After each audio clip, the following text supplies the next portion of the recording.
আসসালামু আলাইকুম সুপ্রিয় দর্শক মণ্ডলী, অনৈর ইউনিভার্সের এই পর্বে রয়েছে পিতা ইব্রাহিম আলাইহিসসালাম এবং পুত্র ইসমাইল আলাইহিসসালাম, পিতা ও পুত্রের নিজ হাতে নৈপুণ্যভাবে কাবা নির্মাণের ইতিহাস এবং হযরত ইসমাইল আলাইহিসসালাম সম্পর্কে বিস্তারিত। এই বিশাল বিস্তীর্ণ পৃথিবীতে ইসলামের আহ্বান আল্লাহর পথহারা বান্দাদের কানে যেন পৌঁছে যায়, এ চেষ্টা করতে করতেই মুসলিম জাতির পিতা হযরত ইব্রাহিম আলাইহিসসালামের বয়স শেষ প্রান্তে পৌঁছে গিয়েছিল। তবুও তিনি নিঃসন্তান ছিলেন, কিন্তু পবিত্র কোরআন বলে হযরত ইব্রাহিম আলাইহিসসালাম সে সময়ে তার নিজের জন্মভূমি থেকে হিজরত করতে বাধ্য হয়েছিলেন। সেই সময়েই তিনি মহান আল্লাহর দরবারে দোয়া করেছিলেন, হে রাব্বুল আলামিন, তুমি আমাকে সৎ সন্তান দান করো। এ সম্পর্কে কোরআনের সূরা সাফফাতের 100 আয়াতে বিস্তারিত বর্ণনা করা হয়েছে। পরবর্তী ইতিহাস প্রমাণ করে যে আল্লাহ রাব্বুল আলামিন তার সে দোয়া কবুল করেছিলেন। ফেরেশতাদের মাধ্যমে তাকে নেক সন্তানের সুসংবাদ দেয়া হয়েছিল। বয়সের কোন প্রান্তে পৌঁছে হযরত ইব্রাহিম আলাইহিসসালাম সন্তান লাভ করেছিলেন, এ সম্পর্কে ইতিহাসে কিছুটা মতভেদ দেখা দেয়। তাওরাতের সৃষ্টিতত্ত্ব অধ্যায়ে দেখা যায় তিনি ৮৬ বছর বয়সে প্রথম সন্তান হযরত ইসমাইল আলাইহিসসালামকে লাভ করেন এবং ১০০ বছর বয়সে হযরত ইসাক আলাইহিসসালামকে লাভ করেন। এই ইসাক আলাইহিসসালামের সন্তান হযরত ইয়াকুব আলাইহিসসালাম থেকে যে বংশধারা সৃষ্টি হয়েছিল তারাই বনি ইসরাইল নামে ইতিহাসে পরিচিত, কারণ হযরত ইয়াকুবের আরেক নাম ছিল ইসরাইল। ইহুদি ও খ্রিস্টানগণ হযরত ইব্রাহিম আলাইহিসসালাম ও তার স্ত্রী সন্তানদের সম্পর্কেও নানা ধরনের ভিত্তিহীন কাহিনী তারা রচনা করে এবং তা তাদের ধর্মগ্রন্থে স্থান দিয়েছে। হযরত ইসমাইল আলাইহিসসালাম এর জন্মের খুঁটিনাটি বিষয় আমাদের জানার একান্ত প্রয়োজন হলে মহান আল্লাহ এবং বিশ্বনবী সাল্লাল্লাহু আলাইহি ওয়াসাল্লাম তা জানিয়ে দিতেন। যেটুকু জানার প্রয়োজন তা কোরআন হাদিসে জানানো হয়েছে। এ সম্পর্কে বাইবেলের মন গড়া কাহিনীর উপর ভিত্তি করার কোনোই প্রয়োজন নেই, কিন্তু বাইবেল কিভাবে তাদের মন গড়া কাহিনী প্রচার করেছে তা জানা প্রয়োজন এ কারণে যে এক শ্রেণীর লেখক তা আলেমধারী ব্যক্তি বাইবেলের কাহিনী সত্য হিসাবে ধরে নিয়ে তা লিখছেন এবং তাদের বক্তৃতায় বর্ণনা করেছেন।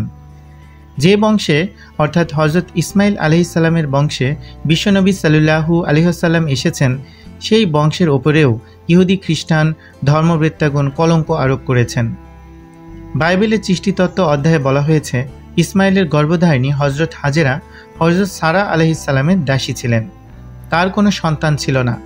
এ কারণে তিনি একদিন হযরত ইব্রাহিম আলাইহিসসালামকে বললেন, আপনি আমার দাসীর সাথে যৌন মিলন করুন যেন আমার বংশ রক্ষা হয়।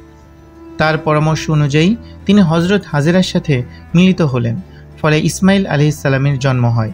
এই কথা তাওরাতে বলা হয়েছে। কিন্তু ওই তাওরাতেই আবার বলা হয়েছে মিশর সম্রাট হযরত ইব্রাহিম আলাইহিসসালামকে প্রচুর উপহার দিয়েছিলেন। সে উপহারের ভেতর হযরত হাজেরাও ছিলেন। এই বর্ণনা যদি যথাযথ হয়ে থাকে তাহলে এখানে প্রশ্ন ওঠে যে দাসীর সাথে মিলিত হওয়ার জন্য সেই সময় কারো অনুমতি প্রয়োজন হতো না। আল্লাহর একজন নবী তার স্ত্রীর অনুমতি গ্রহণ করবেন, আল্লাহর নির্দেশের তোয়াক্কা না করে বাইবেলের এ কথা বিশ্বাস করা যায় না। আবার বাইবেল সৃষ্টিতত্ত্ব অধ্যায় বর্ণনা করেছে আল্লাহর কাছে হযরত ইব্রাহিম আলাইহিসসালাম সন্তানের জন্য প্রার্থনা করলেন এবং আল্লাহ তার প্রার্থনা মঞ্জুর করলেন। তারপর তিনি হাজেরার সাথে মিলিত হলেন। হাজেরা গর্ভবতী হল। এ সংবাদ হযরত সালাহ আলাইহিসসালাম অবগত হয়ে তিনি নানা প্রকারে হাজেরাকে উত্ত্যক্ত করতে লাগলেন। অত্যাচার সহ্য করতে না পেরে হাজেরা অন্যত্র চলে গেলেন। এরপর আল্লাহর ফেরেশতা তাকে পানির এক ঝর্ণার কাছে আবিষ্কার করলেন। এটা ছিল সেই ঝর্ণা যা সূরের কাছে অবস্থিত। হযরত হাজেরাকে ফেরেশতা বলল, হে সারার দাসী, তুমি এখানে এলে কি করে এবং কোথায় যাচ্ছ? হাজেরা বললেন, আমি সারার কাছ থেকে পালিয়ে এসেছি। ফেরেশতা তাকে আদেশ দিয়ে বললেন, তুমি সারার কাছেই ফিরে যাও এবং অনুগত থেকে তার দাসী হয়ে থেকো। আমি তোমার বংশধারা অতিরিক্ত বৃদ্ধি করে দেব, এমনকি তাদের সংখ্যা গুণে শেষ করা যাবে না। এখন তোমার গর্ভে সন্তান, তুমি একটা পুত্র সন্তান প্রসব করবে, তার নাম রাখবে ইসমাইল। আল্লাহ তোমার দুঃখ কষ্টের কথাই শুনেছেন।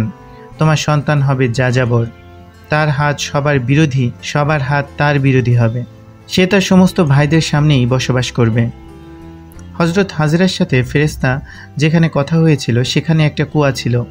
হযরত হাজেরা স্মৃতিচিহ্নস্বরূপ সেই কুয়ার নাম দিলেন জীবিত দৃষ্ট ব্যক্তির কূপ। তারপর কিছুদিন অতিবাহিত হবার পরে তিনি একটা পুত্র সন্তান জন্ম দিলেন এবং ফেরেশতার আদেশমাত্র সন্তানের নাম রাখলেন ইসমাইল। সে সময়ে ইব্রাহিম আলাইহিসসালামের বয়স ছিল ৮৬ বছর। বাইবেলের উল্লেখিত বর্ণনার সাথে আরেকটি বর্ণনার কোনো সাদৃশ্য তো নেই, এমনকি এই বর্ণনায় দেখা যায় সে সন্তান হজরত ইসমাইল আলাইহিসসালাম ছিলেনই না, সে সন্তান ছিল ইসাক আলাইহিসসালাম। তাওরাত বলে ফিলিস্তিনেই হজরত ইসমাইল আলাইহিসসালাম তার পিতা ইব্রাহিম আলাইহিসসালামের কাছে ছিলেন। যখন তার ১৪ বছর বয়স তখন ইব্রাহিম আলাইহিসসালাম এর আরেক সন্তান ইসাক আলাইহিসসালাম হজরত সারার গর্ভে জন্মগ্রহণ করেন। তারপর সে সন্তানকে দুধ ছাড়ানো হয়। এই পৃথিবী সৃষ্টির শুভ লগ্নেই মহান আল্লাহ তার ঘর নির্মাণের স্থান নির্বাচন করেছিলেন। মহান জাতির আদিপিতা হজরত আদম আলাইহিসসালাম এই পৃথিবীতে আগমন করার পরে মহান আল্লাহ তার ফেরেশতাকে নির্দেশ দিয়েছিলেন তারা যেন তার নবী আদমকে সেই স্থান চিনিয়ে দেয় যেখানে কাবাঘর নির্মাণের লক্ষ্যে স্থান নির্বাচন করা হয়েছে। আল্লাহর আদেশে ফেরেশতা আদম আলাইহিসসালামকে ওই স্থান দেখিয়ে দিয়েছিলেন। তারপর পৃথিবীর সর্বপ্রথম নবী ও রাসূল, প্রথম মানব এবং বিজ্ঞানী সায়েদেনা হজরত আদম আলাইহিসসালাম নিজের হাতে কাবাঘরের ভিত্তি স্থাপন করেছিলেন। এরপর মানবজাতি উত্থান পতনে ক্রমশ কাবাঘর পৃথিবীর ভূপৃষ্ঠ হতে এক প্রকার মুছেই গিয়েছিল। যে চিহ্ন ছিল তা কোনো মানুষের পক্ষে খুঁজে বের করা অসাধ্য ছিল। যে স্থানে কাবাঘর ছিল সেই স্থান সামান্য একটু উঁচু হয়েছিল বা ছোট একটা টিলার মতো ছিল। আল্লাহ রাব্বুল আলামিন হজরত ইব্রাহিম আলাইহিসসালামকে ওই স্থান দেখিয়ে দিয়ে আদেশ করেছিলেন কাবাঘর পুনরায় নির্মাণ করার জন্য। মক্কায় কাবাঘর অবস্থিত। এই মক্কা নগরীর বেশ কয়েকটা নাম দেখতে পাওয়া যায়, তন্মধ্যে একটা হলো বাক্কা। পবিত্র কোরআনেও এই বাক্কা নাম উল্লেখ করা হয়েছে। ফরাসি পণ্ডিত অধ্যাপক ডেজি বলেন, গ্রিক ভূগোলবিদগণ যেটাকে মার্কুবা বলেন সেটাই হলো বাক্কা। কার্লাইন এবং সিসেলস উল্লেখ করেছেন এই স্থান হলো পৃথিবীর সবচেয়ে প্রাচীন উপাসনালয়ের স্থান। মক্কায় যেহেতু আল্লাহর ঘর রয়েছে, এই কারণে প্রাচীনকালে সেই মক্কায় বসতবাড়ি নির্মাণ করত না। বসতবাড়ি নির্মাণ করাকে তারা কাবার প্রতি অসম্মান প্রদর্শন বলে মনে করতেন। এ কারণে তারা তাঁবু বা শামিয়ানার নিচে বাস করত এবং মক্কাকে তাঁবু শহর বলা হতো। মক্কাতে যে ব্যক্তি বসবাসের লক্ষ্যে সর্বপ্রথম বাড়ি করেন, ইতিহাসে তার নাম জানা যায় সাইদ ইবনে আমর। যে সময়ে মুসলিম জাতির পিতা হজরত ইব্রাহিম আলাইহিসসালাম কাবাঘর নির্মাণ করেছিলেন, সেই সময় গোটা পৃথিবী ছিল অন্ধকারে নিমজ্জিত। পৃথিবীর কোন দেশের অবস্থা কেমন ছিল, কোন জাতির সভ্যতা সংস্কৃতি কোন পর্যায়ে ছিল, মানবতা কিভাবে সর্বত্র আর্তচিৎকার করছিল, এই বিশাল বিস্তীর্ণ পৃথিবীতে এমন একটা স্থান ছিল না যেখানে শিরকের ঘন তমাশা বিরাজ করছিল না। একমাত্র আল্লাহর দাসত্ব করার মতো কোনো পরিবেশ কোথাও ছিল না। সর্বত্রই ছিল মূর্তি আর প্রকৃতি পূজা। মানুষ ছিল গাছ, পাথর এবং আরেক মানুষের গোলাম। হজরত ইব্রাহিম আলাইহিসসালাম সে সময় তাওহীদের শিক্ষা প্রজ্বলিত করতে অগ্রসর হলেন। সে সময় তাকে নিক্ষেপ করা হলো প্রজ্বলিত অনল কুণ্ডে। আল্লাহর কুদরতে সে আগুন থেকে রক্ষা পেয়ে তিনি মিশরে গেলেন। মিশরে তাকে অনুকূল পরিবেশ দান করল না, নানা বিপদ তাকে ঘিরে ধরল। তাওহীদের আলোক শিক্ষা প্রজ্বলিত করার মহান লক্ষ্যে তিনি চলে এলেন ফিলিস্তিনে। তিনি যে লক্ষ্য ও উদ্দেশ্য নিয়ে দেশ এবং দেশান্তরে ঘুরেছেন, সে লক্ষ্য ও উদ্দেশ্য বাস্তবায়ন করার মতো পরিবেশ ফিলিস্তিনেও পেলেন না। সর্বত্রই বাতিলের ঝড়ের প্রচণ্ড তাণ্ডব। প্রবল ঝাপটায় তাওহীদের প্রদীপ নির্বাপিত করে দিতে চায়। সুতরাং সুদূর প্রসারী লক্ষ্য নিয়ে তিনি আল্লাহর ইশারায় তাওহীদের শিক্ষা প্রজ্বলিত করার জন্য একটা মুক্ত অঙ্গন বেছে নিলেন। এমন এক জনবসতিহীন মরুপ্রান্ত নির্বাচন করলেন যেখানে কোনো জনমানবের চিহ্ন পর্যন্ত ছিল না। নিজের প্রাণপ্রিয় দুগ্ধপোষ্য শিশুকে সহ স্ত্রীকে সেখানে সামান্য এক থলে খেজুর আর এক মশক পানি নিয়ে তাদেরকে ছেড়ে গেলেন। মাথার উপরে বিশাল বিস্তীর্ণ আকাশ আর পায়ের নিচে মরুপ্রান্তরের উত্তপ্ত বালুকা রাশি। কোথাও পানির চিহ্ন মাত্র নেই, সামান্য আলোর ইশারা নেই। ঝড় বৃষ্টির ঝাপটা থেকে আত্মরক্ষার কোনোই উপায় নেই। পৃথিবীর বুকে তাওহীদের আলো চির অনির্বাণ করার লক্ষ্যে তিনি তার সবচেয়ে প্রিয় সম্পদকে এই প্রান্তরে রেখে গেলেন। লক্ষ্য একটাই, এখানে কালক্রমে মানব সভ্যতার বিকাশ ঘটবে আর সেই সভ্যতা হবে তাওহীদের আলোয় আলোকিত। এমন একটা জনগোষ্ঠী এখানে তৈরি হবে যা গোটা পৃথিবীর আনাচে কানাচে তাওহীদের মশাল জ্বালিয়ে দেবে। মানুষের কানে এ কথা পৌঁছে দেবে, এক আল্লাহ ছাড়া দাসত্ব পাবার যোগ্যতা আর কারো নেই। যে কাজের দায়িত্ব দিয়ে মহান আল্লাহ হযরত ইব্রাহিম আলাইহিসসালামকে পৃথিবীতে প্রেরণ করেছিলেন, সে মূল কাজের দিকে তিনি এবার মনোযোগ দিলেন। 30 বছর পূর্বে তিনি তার অমূল্য নিধি শিশু সন্তানকে স্ত্রী সহ এক নির্জন প্রান্তরে যে উদ্দেশ্যে ছেড়ে গিয়েছিলেন, এবার তিনি এলেন তার মহান উদ্দেশ্য বাস্তবায়ন করতে। সহিহ বুখারী শরীফে দেখা যায়, একদিন হজরত ইসমাইল আলাইহিসসালাম জমজম কূপের কাছে একটা গাছের নিচে বসে তীর বানাচ্ছিলেন। এ সময় পিতা ইব্রাহিম আলাইহিসসালাম এলেন। পিতাকে দেখার সাথে সাথে হজরত ইসমাইল আলাইহিসসালাম দ্রুত উঠে দাঁড়ালেন। হাদিস শরীফে বর্ণনা করা হয়েছে, পিতা পুত্র যেভাবে মিলিত হয় তারা সেভাবে মিলিত হয়েছিলেন। পিতাও তার আদরের সন্তানের প্রতি হৃদয়ের স্নেহ উজাড় করে দিলেন এবং পুত্র পিতাকে তার হৃদয় থেকে গভীর সম্মান শ্রদ্ধা জানালো। এবারে পিতা সন্তানের কাছে মনের ইচ্ছে ব্যক্ত করে বললেন, ইসমাইল, মহান আল্লাহ আমাকে একটা কাজ করার আদেশ দান করেছেন। অনুগত সন্তান বিনয়ের সাথে জবাব দিলেন, আল্লাহ আপনাকে যে কাজ করার আদেশ করেছেন তা অবশ্যই করবেন। হযরত ইব্রাহিম আলাইহিসসালাম সন্তানকে বললেন, আমাকে কি তুমি সেই কাজে সাহায্য করবে? অনুপম চরিত্রের অধিকারী সন্তান ইসমাইল আলাইহিসসালাম পিতাকে জানালো, আমি অবশ্যই আপনাকে সর্বাত্মকভাবে সাহায্য করব। এবার হযরত ইব্রাহিম আলাইহিসসালাম অনতি দূরে এমন এক স্থানের দিকে সন্তানের দৃষ্টি আকর্ষণ করলেন, যে স্থানটি চারদিকে জমিনের চেয়ে কিছুটা উঁচু। জায়গা দেখিয়ে দিয়ে তিনি সন্তানকে বললেন, ওই স্থানে আল্লাহ আমাকে একটা ঘর বানানোর জন্য আদেশ দিয়েছেন। আখবারে মক্কায় দেখা যায়, ইমাম আজাকি বর্ণনা করেন, কাবা ঘরের যে কাঠামো হযরত আদম আলাইহিসসালাম নির্মাণ করেছিলেন, হযরত শীশ আলাইহিসসালাম তা মেরামত করেন বা পুনর্নির্মাণ করেন। কাবা শরীফের ইতিকথা গ্রন্থে উল্লেখ করা হয়েছে, এটাই ছিল কাবা ঘরের সর্বপ্রথম পুনর্নির্মাণ। আরেক ইতিহাসে দেখা যায়, হযরত নূহ আলাইহিসসালামের যুগে মহাপ্লাবনের পূর্ব পর্যন্ত সে ঘর তেমনই বিদ্যমান ছিল। হযরত মুজাহিদ উল্লেখ করেছেন, হযরত নূহ আলাইহিসসালামের যুগের সেই সর্বগ্রাসী প্লাবনের সময়ে কাবা ঘরের সমস্ত কিছু লাল রঙের বালুর নিচে চাপা পড়ে গিয়েছিল এবং একটা টিলার আকার ধারণ করেছিল। এই টিলার পাশেই হযরত ইসমাইল আলাইহিসসালাম তার নিজের বসবাসের জন্য একটা ছোট ঘর বানিয়েছিলেন। পক্ষান্তরে জনমানব শূন্য মক্কার ওই টিলাটি অত্যন্ত বরকতময় এবং রহস্যাবৃত। এই কথাটি বিভিন্ন দেশের মানুষের ভেতরে ছড়িয়ে পড়েছিল। এ কারণে বিপদগ্রস্ত মানুষ বিপদ হতে মুক্তি পাবার আশায় ওই রহস্যময় টিলার কাছে এসে আল্লাহর কাছে তাদের সমস্যার কথা জানাতো। আল্লাহর আদেশে হযরত জিবরাইল আলাইহিসসালাম ইব্রাহিম আলাইহিসসালামকে জানিয়ে দিয়েছিল কাবা ঘরের মূল ভিত্তি কোথায় এবং কিভাবে তা নির্মাণ করতে হবে। এরপর তারা পিতা পুত্র দুজনে অক্লান্ত পরিশ্রম শুরু করলেন। টিলার বালু সরিয়ে ফেলতে ফেলতে একসময় কাবার পূর্ব নির্মাণের ভিত্তিমূল বেরিয়ে এলো।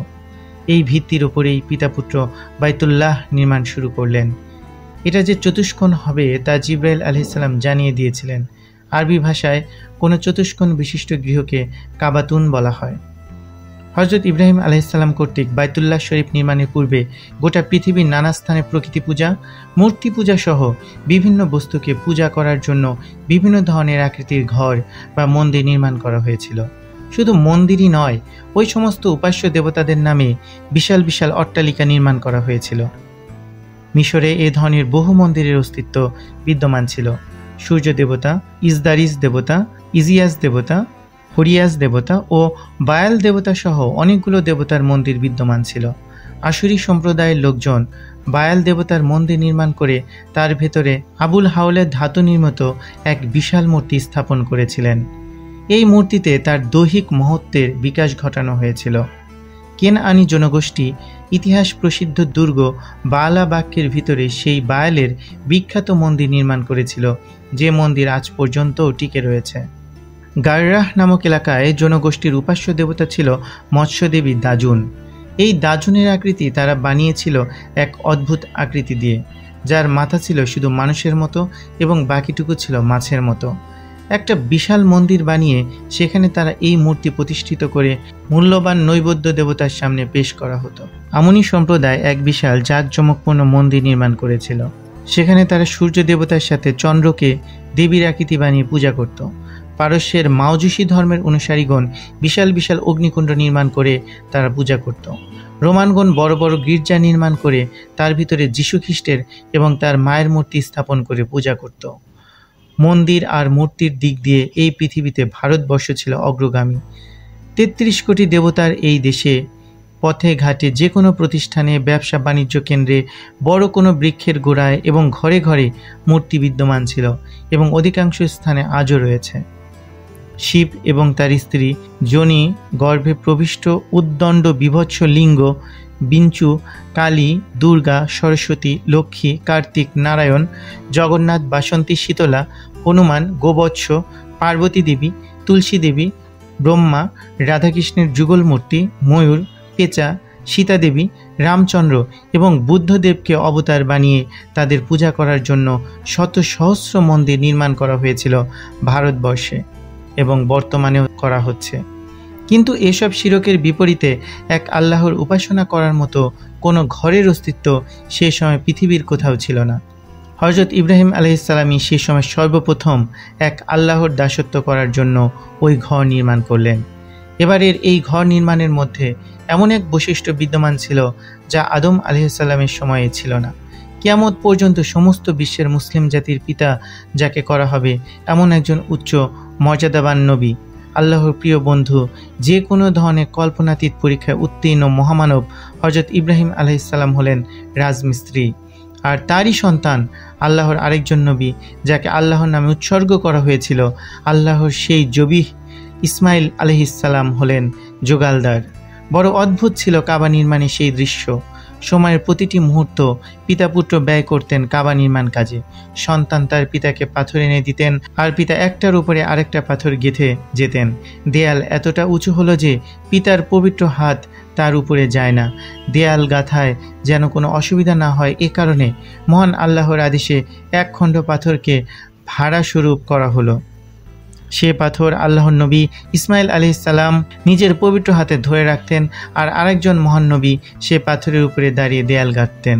এই পাথরকেই মহান আল্লাহ পবিত্র কোরআনে মাকামে ইব্রাহিম নামে অভিহিত করেছেন। দেয়াল নির্মাণ যখন প্রায় শেষের দিকে, তখন সেই হাজরে আসওয়াদ বা কালো পাথর প্রতিষ্ঠিত করার সময় এসে গেল। আল্লাহর আদেশে হযরত সাইয়েদেনা জিবরাইল আলাইহিসসালাম এসে উপস্থিত হলেন। তিনি হযরত ইব্রাহিম আলাইহিসসালামকে পথ দেখিয়ে কুবাইস পাহাড়ে নিয়ে গেলেন। সেখানে একটা কালো পাথর ছিল, যে পাথর সম্পর্কে বলা হয় তা জান্নাত হতে নিয়ে আসা হয়েছে। সুরক্ষিত অবস্থায় সেই পাথর বের করে এনে তা কাবা ঘরের দেয়ালে যথাস্থানে লাগিয়ে দেওয়া হয়। যে স্থানে হযরত ইব্রাহিম আলাইহিসসালাম ওই পাথর স্থাপন করেছিলেন, বর্তমানে এবং ইনশাল্লাহ কিয়ামত পর্যন্ত ওই স্থানে সগৌরবে প্রতিষ্ঠিত থেকে পিতা পুত্রের স্মৃতি চির অম্লিন রাখবে।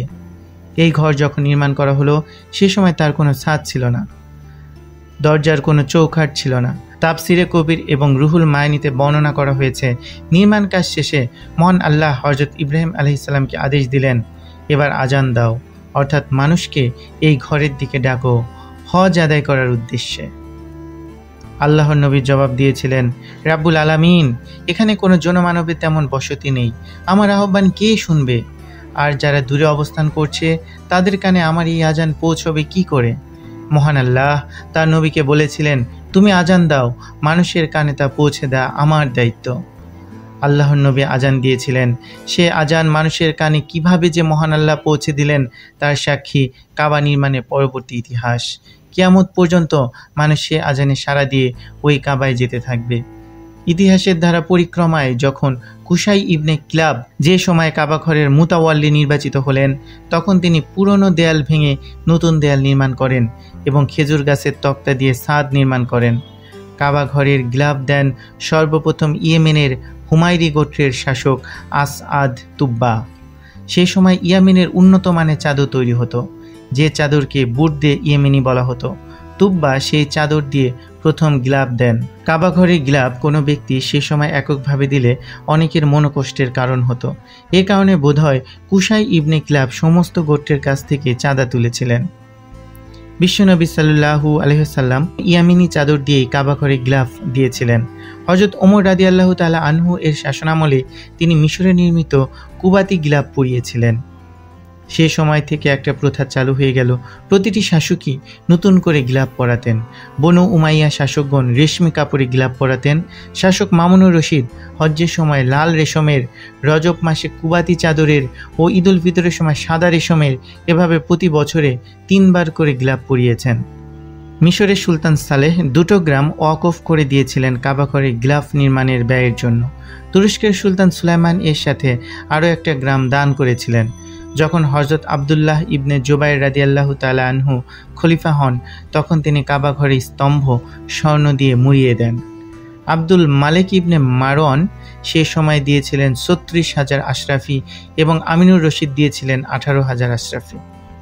সুপ্রিয় দর্শকবৃন্দ, আমরা এই পর্বে হযরত ইসমাইল আলাইহিস সালাম এর সম্পর্কে বিস্তারিত তুলে ধরার চেষ্টা করেছি এবং আমরা এখানে অভূতপূর্ব একটি ঘটনার বর্ণনা করেছি, যেখানে হযরত ইব্রাহিম আলাইহিস সালাম এবং তার পুত্র হযরত ইসমাইল আলাইহিস সালাম কত নিপুণতার সাথে এই কাবাঘর নির্মাণ করেছিলেন। আমাদের চ্যানেলটি ভালো লাগলে অবশ্যই চ্যানেলটিকে সাবস্ক্রাইব করবেন। আসসালামু আলাইকুম।